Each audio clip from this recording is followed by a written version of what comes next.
Muy, pero muy bienvenido, mi estimado telepensante. Tenemos un invitado que por primera vez viene a Esfera Pública. Él es Javier Rebolledo, periodista de la Universidad Finisterra. Ha publicado un sinnúmero de libros, realmente ha hecho un trabajo de investigación muy potente durante toda su carrera y especialmente lo queríamos tener hoy día en el canal para que nos hable sobre su libro, su último libro, Falsas Denuncias, una investigación sobre padres acusados de abuso sexual, que en el contexto, usted conoce, mi estimado telepensante, mi propio libro, lo que hace Javier es darle, al traer todos estos casos y al traer este fenómeno, es ponerle rostro a esta forma de batalla cultural, de guerra espiritual que viene de los organismos internacionales, que viene impulsado por el neomalthusianismo, que son estas ideas que pretenden una reducción de la natalidad de la población y para eso la destrucción de la familia, de la confianza entre hombres y mujeres es fundamental. Muchas gracias, Javier Rebolledo, por estar aquí en Esfera Pública. Gracias, Vanessa, y gracias por la invitación. Quería partir leyendo un pequeño extracto que saqué de tu libro. Dice, busqué en Instagram el perfil de Crianza Compartida, un grupo de ayuda que concentraba fundamentalmente a hombres en busca de asesoría legal y mental en causas de familia y penales. Efectivamente, compartían que la mayoría de ellos habían sido acusados de violencia en contra de sus parejas, luego de sus hijos y muchos de ellos finalmente de abuso sexual en contra de sus vástagos. A través de un video, por ejemplo, un padre señalaba que contaba las horas para que su vida acabara o volviera a ver a sus dos chicos secuestrados por el Estado ante una falsa denuncia desde hacía más de un año en su contra. No sabía cómo enfrentar el dolor. Otro había dejado de contar el tiempo, deprimido, desesperanzado, y desde su automóvil relataba que llevaba 4 años luchando, dando su apoyo a otros, pero que luego de salir indemne de una falsa denuncia, había enfrentado otra acusación del mismo tipo y nuevamente había sido alejado de su hija. Y así podemos seguir la historia de Cristian Campos ahora, ¿no es cierto?, de Tocornal, de tú traes a todos estos relatos que no son aislados, dan cuenta de un fenómeno mayor. Javier, tienes el micrófono acá porque yo he quedado al menos muy emocionada en términos de lo que es el dolor, cómo se está destruyendo la cohesión social y la confianza entre mujeres y hombres y la infancia. Bueno, así es, para mí también fue muy duro darme cuenta, digamos, y ir palpando como esto no era esto partió, digamos, como una situación, como algo que conocí, digamos, en algún momento y que pensé, como cualquier sujeto, que esto era una situación aislada y me fui dando cuenta de que no era una situación aislada, Me refiero a las falsas denuncias de abuso sexual y también de violencia intrafamiliar. Las de abuso sexual son las más graves, digamos, desde el punto de vista del estigma social. Las de violencia intrafamiliar son las más numerosas. ¿M? Señalando previamente que evidentemente el libro lo que no busca es desincentivar las verdaderas denuncias. Lo que el libro busca es que se acaben, o por lo menos se disminuyan en alguna medida, las falsas denuncias de abuso sexual en contra de padres que según actores del sistema principales, como el defensor penal público, abogados, digamos, de diversas agrupaciones de abogados de familia, lo señalan como un flagelo y como algo imparable, como una explosión, digamos. Eh, Eso, en primer lugar, decirte fue muy duro darme cuenta que esto es parte, lamentablemente, de una situación cultural, digamos, y de probablemente un movimiento que en alguna medida yo mismo también he compuesto, digamos, desde la buena intención, digamos, desde la igualdad, desde los derechos humanos, que es algo, digamos, que yo pienso que a esta altura del partido ya todos compartimos, pero el maximalismo a veces, digamos, o el extremo, ¿cierto? El intento de este vanguardismo que reniega de todo lo demás, además, ¿cierto? Ha producido, digamos, un fenómeno en conjunto con abogados, digamos, que se prestan para esto, un fenómeno que es utilizado para ganar causas judiciales. Es decir, estas denuncias, las cuales yo abordé, que son muchas, son miles y miles, eh, no parten con una mamá que llega corriendo a una asistencia social, digamos, a denunciar que acaba de escuchar que su hija, que su hijo han sido víctimas de abuso sexual. Esto parte con causas de larga data, donde hubo separaciones traumáticas, donde esto partió por dinero, muchas veces, la mayoría de las veces, sigue con bienes, en general, que también es dinero, y sigue, digamos, con la utilización de los niños en cuanto a las visitas, y termina y llega a su punto más álgido, más alto, con la carta ganadora, que es la denuncia de abuso sexual infantil, que repito, ya abogados se dieron cuenta de que esta es una carta que gana juicios, que paraliza toda la discusión anterior, y el problema es que aquí se cree que es una pelea de adultos, digamos, entre hombres y mujeres, pero acá los afectados y las afectadas son las niñas y son los niños de este país que están quedando sin uno de sus principales pilares que tienen que formar también su personalidad, al igual que la madre, ojo, al igual son los dos, yo pienso en esto, pero están quedando sin uno de esos pilares fundamentales y los daños que se están pesquisando ya respecto de esas niñas y de esos niños son horrorosos, horrorosos los temas de identidad, porque destruir a uno de los padres significa destruir la identidad, una parte muy importante de la identidad de uno de esos niños y de esas niñas. Entonces, bueno, eso en términos generales, me Sí, extendí un poco y me fui al no, no, contenido del no, está libro. Ya. perfecto. Ujú. Tenemos entre 2021 y 2024 380.000 imputados por violencia intrafamiliar. En 2021, de los 157.000 imputados, solo el 5,8% recibe condena. A ver, esto es una bomba nuclear al interior de una sociedad. Y esto no es casualidad. Nosotros venimos denunciando la batalla cultural que va en estos términos. Primero que todo, el reemplazo de la igualdad formal por la igualdad sustantiva. El tema de la interseccionalidad. Evidentemente que si tú pones perspectiva de género y todo tiene que ser visto con una anteojera, luego no hay objetividad, no hay presunción de inocencia. Esto está siendo avanzado de esa manera, también con objetivos de reducir radicalmente la natalidad, y te lo voy a poner así. Mis hijos, por ejemplo, que no han sido acusados de ninguna cosa, tienen amigos que han sido acusados o que tienen amigos que han sido acusados. Y no, ya me cuentan que no tienen ganas de salir o de tratar de conquistar a una niña, muchos amigos están muertos de miedo, ya no quieren, no quieren porque tienen miedo de que los acusen de algo. Entonces, Ujú. el nivel al que se está destruyendo la cohesión social, el daño que se le está haciendo, y lo que tú dices de efectivamente, el trabajo, porque hay un punto que tú no podías probablemente profundizar en tu libro, pero que a mí me toca como interlocutor tuyo, y lo puedo hacer porque soy madre de tres niños, yo también me separé del papá de mis hijos. Así que tengo la experiencia, y soy hija de padres separados. Tengo la experiencia de cuidar para mis hijos la imagen del padre. Cuidar en el buen sentido, obviamente tener un buen padre.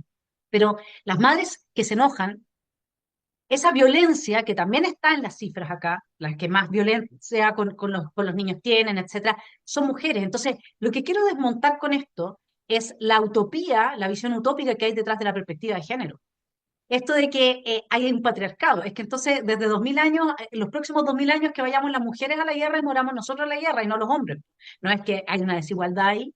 Entonces, todo lo que está detrás de este wokismo que se está avanzando y que lamentablemente tiene capturado a parte importante del poder político, hasta Sokimich promueve el wokismo, perdón, Sokimich, la SOFOFA, con su equidad, etcétera.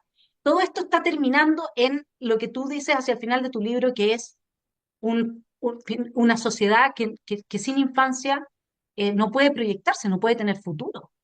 Ujú. Entonces, dentro de lo que son esas víctimas, me gustaría si le podemos transmitir a los telepensantes que tú les cuentes cuáles son los casos, yo sé que nosotros lo hemos conversado previamente, pero cuáles son los casos que más te han llamado la atención, el de Jorge Tocornal, el de Rodrigo Saavedra, Bernardo Subercasó, Cristian Campos ahora, o sea, estamos hablando de que esto es transversal, esto no responde a una clase social, es un ataque total a los hombres en general, digamos, lo que hay detrás de todo esto.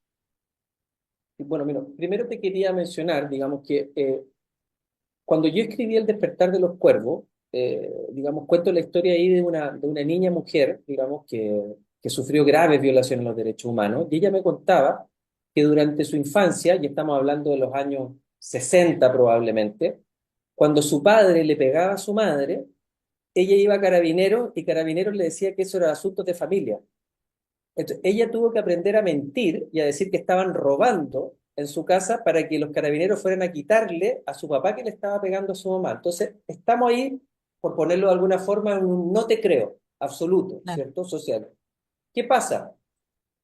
Se genera el péndulo, ¿cierto? Que tanto hablan del péndulo, a un yo te creo absoluto que termina violando la presunción de inocencia y la igualdad de la ley, que es una de las pocas, una de las casi únicas cuestiones que hacen que yo no te pueda acusar a ti gratuitamente de algo e intentar meterte presa o tomar la justicia por mis manos, digamos. Es decir, la presunción de inocencia es una cuestión que no, que es fundamental, digamos, sin la cual no podemos existir y que en estos casos que estamos viendo y que son muchos, lamentablemente, no se están respetando. Yo sin ser mujer, digamos, lo digo desde afuera, yo veo la consigna amiga no te creo y puedo llegar a pensar que en cuanto a este no te creo absoluto, probablemente como consigna puede haber sido necesaria en algún momento. Ahora yo digo, quizás en vez de la amiga no te creo, y lo digo como hombre, quizás puede ser amiga yo te escucho, pero que sean los tribunales de justicia los que digan a quién le van a creer o no la versión, porque decir yo te creo desde antes de que un juicio parta, es decir que a la otra persona no le crees. Entonces, ¿para qué necesitamos tribunales de justicia? ¿Me entiendes? Es muy grave si es que uno eso lo lleva al extremo. Y si tú le agregas, hay que creerle a la víctima, perdón, no hay que creerle a nadie, y una víctima es una presunta víctima hasta que no se pruebe que es víctima, y una persona es inocente, se supone, hasta que no se pruebe su culpabilidad. Bueno, dicho eso, los casos son muchos el de Jorge Tocornal evidentemente me causó un impacto muy duro porque él estuvo 10 años preso y habiendo podido salir en 7 años, si es que reconocía arrepentimiento, él dijo esto no es libertad o cárcel, yo no voy a aceptar, no voy a reconocer esto y se comió 3 años más preso. Estuvo 10 años pudiendo haber salido en 7 con un juicio en lo cual tú te das cuenta el sesgo, por ejemplo, primero económico, digamos, o sea, o de estirpe social, digamos, lo catalogaron como un tipo de inmediato, sin conocerlo, ni la dificultad que había tenido su vida, como que era un tipo de un apellido, digamos, vinoso, y que había tenido todos los privilegios, digamos, que podía tener una persona, entonces, por ende, tenía que ser malo. Además, no lloraba en los juicios, por ende, no tenía emociones. Era psicópata, claro. Los niños no mienten, por ende, la declaración del hijo tenía que ser cierta. Y se pasaron por encima un montón de temas, pero básicos y elementales, digamos, que deben funcionar en un sistema de justicia, y terminamos con una persona presa con un discurso de que había que creerle a los niños, de que el testimonio era verídico, y después aparece este niño, hombre, a los 25 26 años, a explicar claramente que había mentido y me da una entrevista para este libro, él, digamos, el hijo de Jorge, una entrevista dramática, digamos, que me costó mucho hacer, porque ellos, ojo, que están juntos hoy día. Ese niño no está con su mamá, ese niño está con su papá hoy día. Su papá lo aceptó porque lo quiere mucho, porque lo ama, lo aceptó Y si bien no tienen una vida fácil, tienen una vida bonita.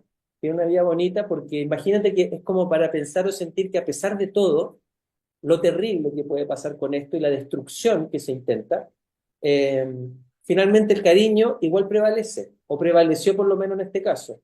Hay otro caso fundamental del libro que es, no sé si Jorge Tocornal pudiera haber sido de alguna forma, viéndolo como la persona con más posibilidades, el otro caso fundamental del libro es una persona que tiene cero posibilidades, que va perdido desde el comienzo, en cualquier tipo de juicio, digamos, cualquier tipo de conflictiva, que es Rodrigo Saavedra Conus, natural de Laja, con un juicio de familia primero, acusado de abuso sexual, de violación de su hija por su expareja, a quien había terminado la relación en malos términos, termina 3 años y medio preso de Laja. Su madre, que es de Laja, termina viajando a Santiago sin ni un peso, se adapta acá a la vida de Santiago, termina robando hasta pan en el supermercado para poder llevarle a su hijo pan a la cárcel. Digamos, de ese nivel de entrega de madre, digamos, y finalmente aparece la hija de Rodrigo Saavedra Conu, ya mayor de edad, a decir, yo soy virgen, mentí. Y fíjate, Vanessa, que había un informe del Servicio Médico Legal, y acá apunto también al problema sistémico, no solo, o sea, sistémico me refiero a las instituciones del Estado en las cuestiones de las garantías elementales. Eh, el informe del Servicio Médico Legal señalaba que ella había sido desflorada en fecha no reciente y que tenía hematomas también producto de agresión sexual. Ella dice, finalmente, cuando es grande, yo no he tenido relaciones sexuales, le practican un segundo examen pericial ginecológico y efectivamente era virgen. Y Rodrigo Saavedra Conus se fue preso 3 años y medio con una prueba fundamental, principal, que era el servicio médico legal, digamos, que Lo que pasa es lo que están resulta. puestos muchos incentivos porque esto también, esta destrucción de nuestra sociedad, está permitiendo a muchos lucrar con ella. Ese es el punto, ¿no? Hay un lucro pero gigantesco. Fíjate que hoy día en los tribunales de familia, primero si tú no tienes plata, hay que decir que no tienes ni una posibilidad de litigar, digamos, porque, mira, para que te hagas una idea, una causa de familia donde hay una denuncia de abuso sexual tan grave o una denuncia de violencia intrafamiliar, cada parte, madre y padre, acusadora y acusado, tienen que contratar sus propios peritos para periciar a la otra parte y para periciarse a sí mismo. Es decir, un psicólogo tiene que hacer 3, 4 pericias por lo menos a 1 millón, 1,5 millones cada pericia, de lado y lado, privatizado. Además, otra psiquiátrica y otra de asistencia social. Es decir, estamos diciendo que en una causa, y en este caso muchas veces hay 3, 4 causas abiertas, en una causa se pueden ir fácilmente 20, 25 millones de pesos. ¿Mm? Más los honorarios de los abogados, digamos. ¿Ah? Entonces, una persona que no tiene medios no tiene la más mínima posibilidad de luchar por probar su inocencia. Entonces muchos, y te diría la gran mayoría, abandonan la lucha, abandonan la pelea y abandonan la posibilidad de estar al lado de su hijo. Y voy a decir algo, Vanessa, que puede sonar polémico, pero no es una afirmación, es una pregunta incómoda que se tiene que hacer el periodismo siempre. Yo he visto las cifras de los papitos corazón. Yo me hago la pregunta nomás, porque no tengo la respuesta, insisto, para que no me cuelguen. ¿Cuántos papitos corazón pueden ser también víctimas de estas falsas denuncias de violencia intrafamiliar o de abuso sexual? De hecho, dejo hecha la pregunta solamente. Nada más. Una pregunta crucial, porque al final lo que nosotros estamos viendo con esto es no solamente el negocio, el recambio o el cambio que se está haciendo respecto de nuestra comprensión tradicional de la justicia. Acá tenemos infancia, justicia, familia, todo está en juego. Una sociedad en la que la justicia opera bajo una determinada perspectiva, en este caso de género, que el género no existe. Existe el sexo biológico, no existe el género. Ujú. Bueno, esto yo aprovecho de decirlo porque sé que mucha gente puede, distinta de la que suele venir al canal, puede luego ver que, por ejemplo, en Estados Unidos o en Inglaterra ya se empiezan a devolver este wokismo, toda esta ideología, ¿no es cierto? Se está desmantelando porque se están destruyendo las sociedades, porque nos están torciendo desde el sentido básico de la justicia, que es el concepto que permite el nacimiento de la República, eso desde Platón en adelante, o sea, nosotros lo sabemos. Sin ese concepto básico de justicia se corrompe toda la sociedad. Y acá hay otro tema que a mí me gustaría también dejar sobre la mesa para que sigamos incomodando juntos, que es ¿Qué pasa con las mujeres que caen en este nivel? No, no es para ti la pregunta tú, pero yo lo quiero dejar planteado. ¿Qué pasa con las mujeres que caen en este nivel de corrupción por plata, que utilizan a sus hijos, que le destruyen la imagen del padre a sus hijos, que lucran con sus hijos y a partir de enfermar psicológicamente a sus hijos? Acá tiene que haber una reacción de parte de la sociedad, de que aquellos que denuncian falsamente tienen que también pagar un costo, ¿no es cierto? Bueno, mi ley está avanzando, una ley de, en contra de estas denuncias falsas, justamente en Argentina. Acá había un proyecto de ley, pero al parecer no es un proyecto muy, que sea muy, digamos, tenemos que hacer uno nuevo, pero nosotros lo que estamos viendo es que el tema tiene que ser expuesto, porque de lo contrario no vamos a poder resolver una serie de problemáticas que hoy día se están dando desde el funcionamiento del Poder Judicial hasta la tasa de natalidad que tenemos en Chile y las nuevas generaciones absolutamente destrozadas con esto. Tú abordas el tema de los niños específicamente. ¿Cómo, cómo, Sí. cómo es el proceso desde que yo, madre, voy, hago la denuncia y ahí, qué pasa con el padre? Para que sepan los telepensantes a qué se pueden estar exponiendo. Bueno, primero, la falsa denuncia, hay que decir, en este ámbito, no tiene sanción, a pesar de que digan que tiene sanción, y voy a explicar por qué. Porque en el fondo no se detecta. Esto parte, primero, por una conflictiva muy fuerte entre padre y madre, separaciones traumáticas, muchas veces, no sé, todo lo que se dan, digamos, infidelidades, etcétera, destrucción, afectación de la autoestima, distintos temas. Entonces, cuando llegas a una de estas causas de las que yo estoy hablando, y no estoy hablando de las verdaderas denuncias de abuso sexual, es que te das cuenta que hay 4, 5, 6 años, o a veces más, de una conflictiva previa donde se han dicho y se han hecho de todo entre hombre y mujer, donde el conflicto generalmente parte por dinero y donde está la carta ganadora, que es la carta de denuncia de abuso sexual. ¿Qué sucede en ese momento? Cuando se presenta automáticamente con el testimonio de la madre, en este caso que son mayoritariamente, también hay padres que lo hacen, pero mayoritariamente las madres, se produce el alejamiento automático de ese niño o de esa niña.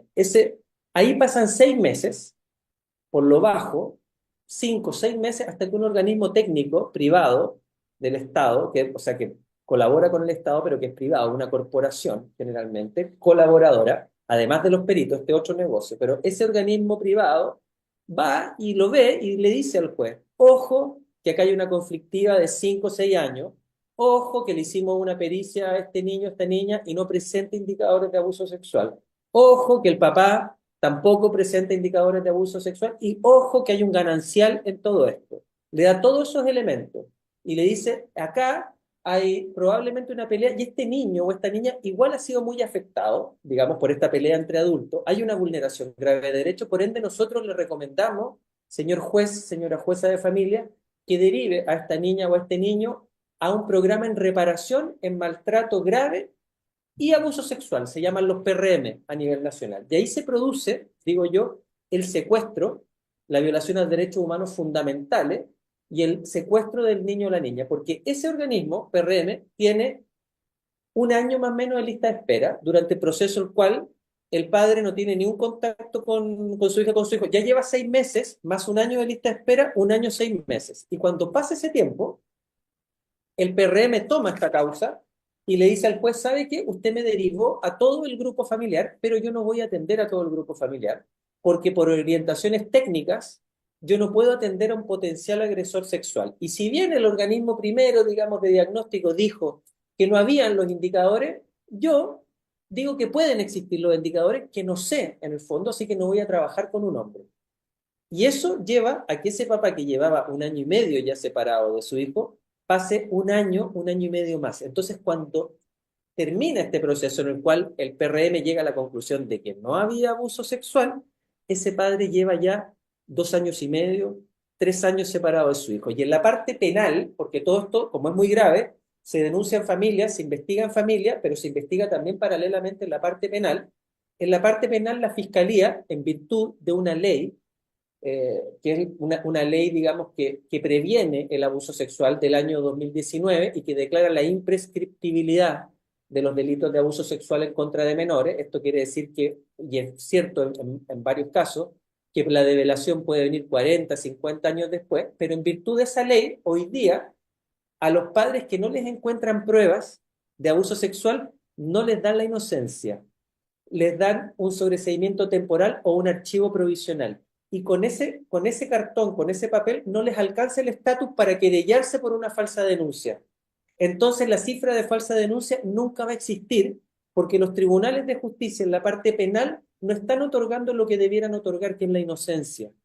Están otorgando un sobreseimiento solamente de carácter temporal o un archivo provisional. Y fíjate que el 50% de las causas, más o menos, ni siquiera se encuentran los antecedentes para formalizar una investigación. E igual, ese padre ya ha pasado 3, 4 años, digamos, separado de su hijo, e igual no le dan la inocencia. Entonces, finalmente esta cuestión, si uno lo ve desde afuera, es un círculo perfecto, digamos, funciona a la perfección, digamos, porque la mentira, digamos, y la destrucción del vínculo entre un padre y un hijo está disfrazado de la virtud, de la protección de los derechos, digamos, de poner al niño o a la niña en primer lugar, de darle valor al testimonio de una madre o de un padre, que también hay casos, como te digo, pero lo que menos se está haciendo es proteger a los niños, porque las juezas y los jueces saben. Todo lo que yo te estoy diciendo lo saben, Vanessa, porque saben que hay una causa para atrás que es conflictiva, que lleva 4 o 5 años y que esta fue la última de muchas denuncias, pero la que gana todo. Lo saben desde el comienzo, pero no quieren tener problemas, no quieren que les caiga un caso a ellos, un posible caso de Lisset Villa o lo que sea, y digan, chuta, nos equivocamos. Entonces, en base a eso, como ven 50, 60, 100 causas los jueces, se dejan llevar por estos organismos técnicos privados que son finalmente los jueces y que se declaran con perspectiva de género. Ojo, en su declaración, digamos, donde está su misión, su visión, digamos, en sus páginas corporativas, se declaran con perspectiva de género. Que yo a priori, no sé si ahí tenemos una diferencia o no, yo a priori pienso que si existe una perspectiva de género, se puede definir el género, no sé, o decir una perspectiva pro mujer, en algunos casos donde puedan haber inequidades, donde no se las puede haber escuchado, yo digo, si eso tiende a la igualdad, bien, pero en este caso, lo que se entiende por perspectiva de género es creerle unilateralmente a una de las partes y cercenar la posibilidad de testimonio o de lo que sea. Esos padres que han sido alejados durante 3, 4 años nunca han tenido la posibilidad de relacionarse con ningún organismo que los pueda periciar porque los dejan fuera por el hecho de, digamos, de haber sido denunciados solamente. Bueno, esto es como leer Archipiélago Gulag. En definitiva, se destruye la presunción de inocencia, se destruye el sistema de justicia, puedes meter a alguien preso como Tocornal 10 años, da exactamente lo mismo. Nadie paga absolutamente ningún precio por la corrupción en la que se está cayendo y por supuesto que cuando tú pones una perspectiva, una anteojera, antes de evaluar, porque uno lo que está juzgando es el acto, no es a la persona. Cuando tú, el homicidio es homicidio con independencia de quién lo comete. Por eso es que se llama igualdad formal. Esa es la gran victoria de Occidente. Da lo mismo si eres rico, pobre, mujer, hombre, es homicidio. Para mí no existe ni femicidio ni nada de esas cuestiones. Si los que más mueren bajo la figura del homicidio son los hombres, no las mujeres, etcétera, ¿no? Pero aquí se ha ido avanzando con esta victimización y revictimización que tiene además una segunda pata, que es cuando el niño crece, y tú también lo describes, y se da cuenta de que era mentira todo lo que le dijeron de su progenitora. A ver si nos puedes explicar un poco eso también. Lo que han ido pesquisando, digamos, parte del daño que se ha ido pesquisando por parte de peritos, digamos, psicólogos, psicólogas, es que cuando se produce esta destrucción, digamos, de uno de los progenitores por una falsa denuncia, ya sea que exista relato o no de la niña o del niño, es decir, que se lo haya inoculado directamente o no, finalmente ese niño y esa niña lo que tienen que hacer en su interior es una cuestión muy dolorosa, que es que asumir que ese padre que y los quería, digamos, ya sea niño o niña, finalmente no los quiere, no los quiere y los No son. abandonó. Y eso es un funeral, digamos, y imagínate lo que es un funeral para un niño o una niña de esa edad, de 8 6 5 9 años, tener que aceptar que no te aman y que te abandonaron y que probablemente te abusaron, además. Bueno, después de ese tremendo dolor, se produce el crecimiento, ¿cierto? Y la maduración. de la persona, ¿cierto? Con todas las falencias, etcétera, que producen este tipo de hechos conflictivos. Y ese niño o esa niña se dan cuenta que fueron instrumentalizados porque no son tontos, digamos, y llegan a la conclusión de que les mintieron y tienen que realizar un segundo funeral, ¿cierto? Y esos niños quedan literalmente eh, huérfanos de padre y madre, con el padre y la madre vivos. Y eso, los temas, digamos, el grave daño a la identidad es una cuestión que lo califican como irreparable, es decir, desde ideaciones suicidas, relaciones tóxicas, familiares, de tipo sentimental, laborales, etcétera. En palabras de un perito que vio uno de estos casos, digamos, principales del libro, me decía, mira, el hijo de un narcotraficante tiene más identidad y es más funcional a una sociedad que como dejan a uno de estos niños, de estos casos, como Y que quedan. se está, y que van avanzando cada vez más. Hay además una arista que también la tocas en el caso de Jazmín Caro, ¿no? Que Ujú. ella, yo vi el video donde ella decía que había, porque estaba enojada con su padre, fue donde una de estas agrupaciones feministas en Argentina lo acusó de, creo que fue abuso sexual o algo así, no sé, y Sí, finalmente metió preso a su padre, pero lo que pasa es que el papá no quería que ella, quería, le había puesto un límite con el que ella no estaba de acuerdo, estaba enojado, ella estaba enojada nomás con su papá. Entonces, no sé si puedes contarnos un poco ese caso para que se entienda cuál es el nivel de potencial de destrucción que tiene esta perspectiva de género instalada en tribunales con la igualdad sustantiva. bueno, ella denunció efectivamente a su papá por un problema que tuvieron de crianza, de límite, y a ella le creyó su mamá, le creyó toda su familia, y fue al Bolo de la Mujer, en este caso en Córdoba, y presentó la denuncia, y al poco tiempo se dio cuenta del daño que estaba causando e intentó retroceder. Y eso es lo que ella denuncia, digamos, que cuando intentó retroceder y decir la verdad, con toda, digamos, la credibilidad que le había dado su familia, que la acompañaron incluso a hacer la denuncia, no la dejaron. No la dejaron desdecirse y reconocer la verdad. No se lo permitieron simplemente. ¿Mm? Ese padre lleva 4 años preso, ahora debe llevar un poco más, digamos. Pero es un caso, claro, un caso terrible de daño irreparable nuevamente, donde las instituciones están funcionando de manera sesgada, no respetando nuevamente la presunción de inocencia, dando testimonios por ciertos, digamos, solamente una parte de la verdad, digamos, de la posible verdad, y sin considerar el todo. Y eso es gravísimo, digamos, todo lo que está sucediendo. Este problema de la falsa denuncia no es un tema que se está dando solo en Chile, esto parte, se supone, digamos, por lo menos en el mundo hispanoparlante, en España, se traspasa a Argentina, luego toma Chile, México, Colombia, y sucede, digamos, es una cuestión que resuena en muchos lados, en muchas partes. Sí, todo esto viene entrando desde la ONU y lo que son los organismos internacionales que van imponiendo esta especie de soft law que abrazan tribunales porque en el fondo están respondiendo ya a los cambios que se están dando desde afuera, con objetivos que, al menos yo lo trabajo en mi libro, son neomalthusianos y que ahí tenemos una de las causas que si hiciéramos la investigación de por qué no están naciendo niños en Chile y por qué estamos con una tasa de natalidad como la que estamos, en parte es porque la gente ya no quiere, porque imagínate lo que significa. Yo eduqué a 3 niños, hombres. Obviamente que no existe autonomía progresiva, al revés, es regresiva, porque mientras más adolescente es mayor el nivel de conflictividad, porque quieren tener una libertad para la cual no tienen madurez o la responsabilidad. Y ahí la responsabilidad recae en uno, de cuidarlos de sí mismos hasta que tienen la madurez para poder ejercer ciertos grados de libertad. O sea, imagínate esa niña que en el fondo creo que fue una cosa así como que peleaba con el papá justamente por límites, porque no la dejaba salir, porque la cuidaba, etcétera. O sea, tú hoy día no puedes ni siquiera bajo este paraguas woke que implica autonomía progresiva, perspectiva de género, igualdad sustantiva, interseccionalidad, todo lo que rechazamos en los dos, que los dos proyectos estaba todo esto que se nos está implementando igual en Chile, a pesar de que la ciudadanía no lo quiere. O sea, no puedes educar un hijo bajo esta legislación o con este fantasma. ¿Cómo lo ves tú como hombre eso? Y padre, Entonces, además. lo que yo vi fue un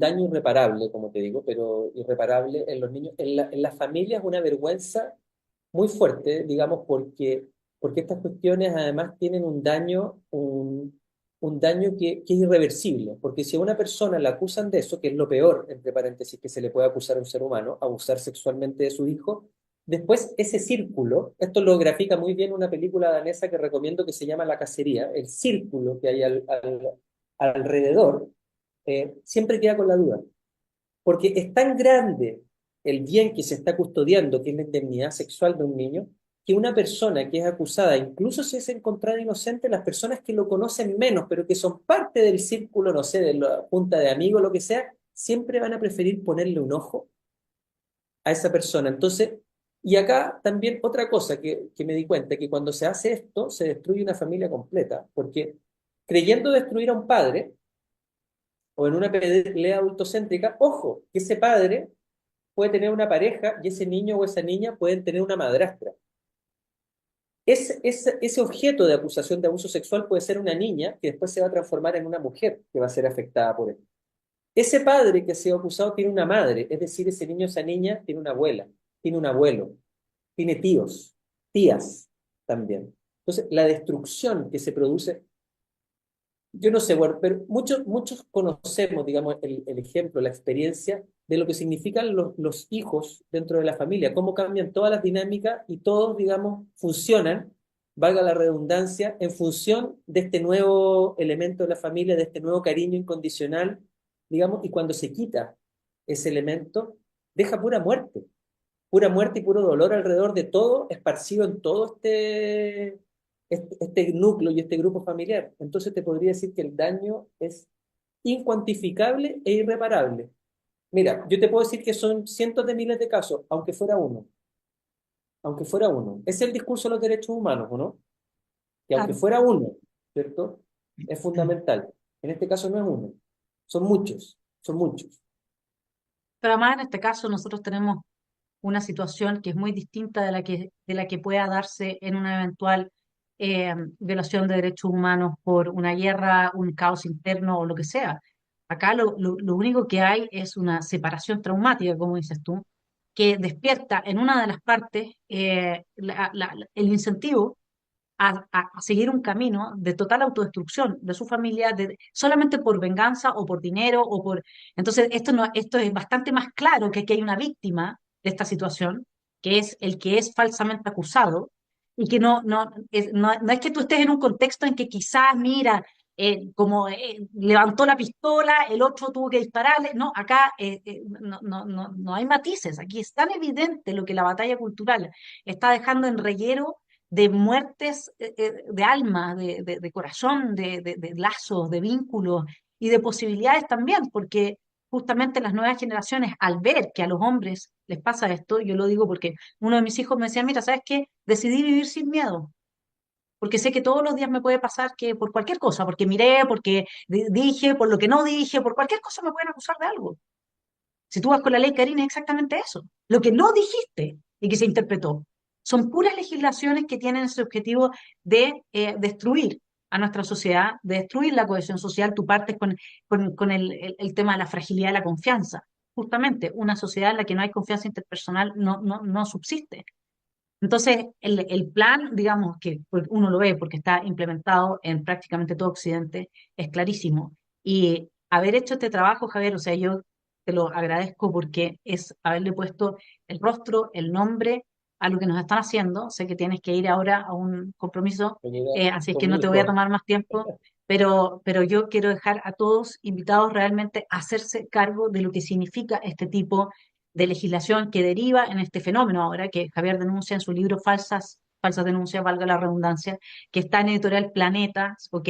Es de este año 2025, es la investigación sobre padres acusados de abuso sexual, y realmente esto da para hacernos muchas más preguntas desde desde todo orden de cosas, de dónde viene toda esta transformación a través de la perspectiva de género que destruye nuestra igualdad formal, y también qué pasa con las mujeres que entran a usar a sus hijos con el objetivo de vengarse, muchas veces porque tienen nuevas parejas y todo eso también estaba bastante claro en el libro de los maridos. ¿Qué pasa con esos niños después? ¿Qué es lo que vamos a ver cuando son adultos?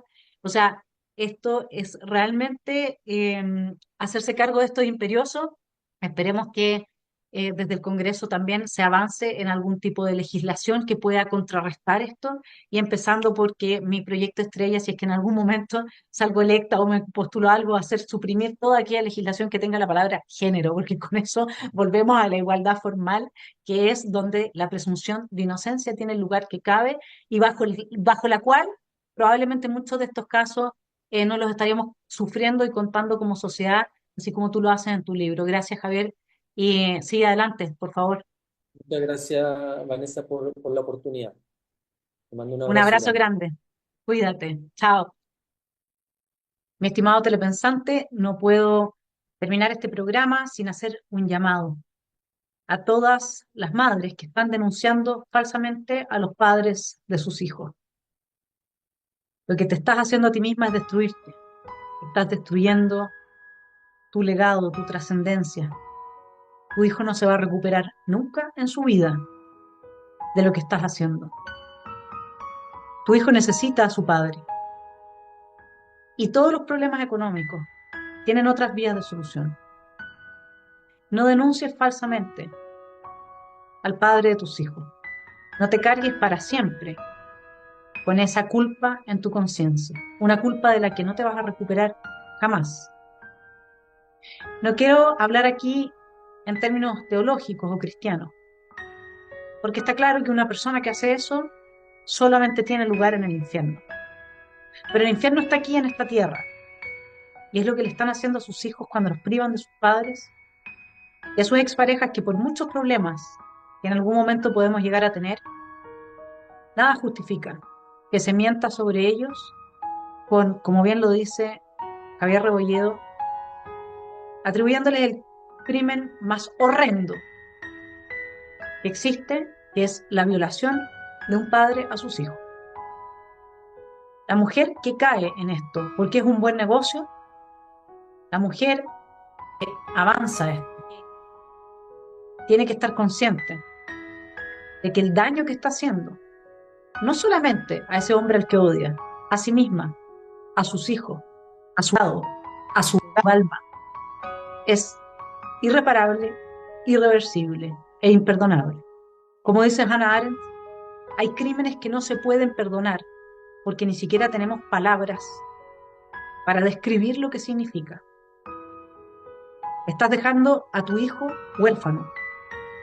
Estás dañando psíquicamente a tu hijo para siempre. Te estás transformando en algo para lo cual no tenemos palabras. Una madre que denuncia falsamente al padre de sus hijos es una persona que no tenemos cómo describir por el daño a sus niños, por el daño a sí misma, por el daño a ese hombre que alguna vez amó. Quiérete, respétate, quiere a tus hijos. Tratemos de recuperar la esperanza en que los seres humanos buscamos ser las mejores personas posibles y no la peor versión de nosotros mismos. No puede ser que por un par de billetes sucios se caiga a ese nivel. Ese es mi llamado. Soy Vanessa Kaiser,